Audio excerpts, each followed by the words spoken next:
เรียบร้อยพี่น้องเต็มหนึ่งวันนี้เจอสไนเปอร์ของแท้พี่น้องเต็มหนึ่งของแท้พี่น้อง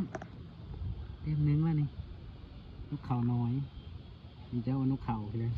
นี่เอามุกทุนยิ่งเอาพี่น้องเรียบร้อยเเต็มหนึ่งวันนี้นกเขาน้อยมาแล้วพี่น้องตัวแล้วได้ยิงเอาอยู่ทางพี่น้องพอดีเฮากองปีมานี่ถือตับพี่น้องเอาวันนี้แหละกระโดดยิงเอานกเขาน้อยพี่น้องคือนกเขาพี่ละพุนี่พอดีมานำทางยามกราฟพอดีเห็นมันแล้วมันกระโดดยิงเอาบาดเดียวเลยพี่น้องพอดีเฮากองกบปีจอดเลยมาแล้วพี่น้อง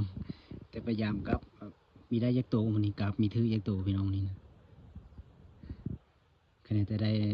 ยิงนกตัวหนึ่งได้นกตัวหนึ่งยิงมานำทางพี่น้องเลยมาแล้วมา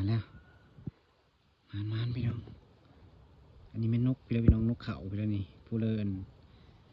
จักกะคอมเมนต์เบาๆได้สายเลาะเด้อน้องเด้อมันเป็นนกพี่แล้วนี่นะ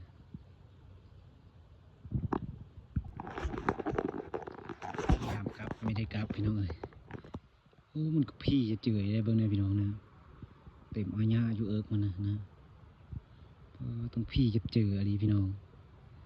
ตั้งตุ้ยตั้งพี่จะเจออะไรนกเขาเลยสมซื้อนกเขาอยู่ได้พี่น้องกันนกเขาสิมันจ้อยอันนี้นกเขาตัวพวกง่ายพี่มาพี่ตุ้ยมาตุ้ยพี่น้องนี่เฮาตับเอิกนี่พี่น้องเฮาคางกูปีนี่แต่ลูบีฆ่าอยู่เนอนี่ลูบีพี่น้องเอามาครูนยิงเอานี่พี่น้องสไนเปอร์มันมาครูนนะนี่เอาหนังสติ๊กสไนเปอร์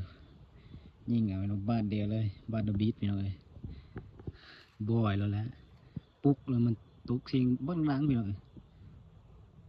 ความตุกเสียงบ้านดังมันตุ้ยพี่น้องมันพี่น้ำหนักนะตัวมันหนักตกกันนะพี่น้องดังปุ๊กเลยมาแล้วพี่น้องเลยพยายามกราฟแต่ไม่ได้กราฟได้นกตัวเดียววันนี้ได้นกเขาตัวเดียวยิ่งกันลำทางพี่น้องเลย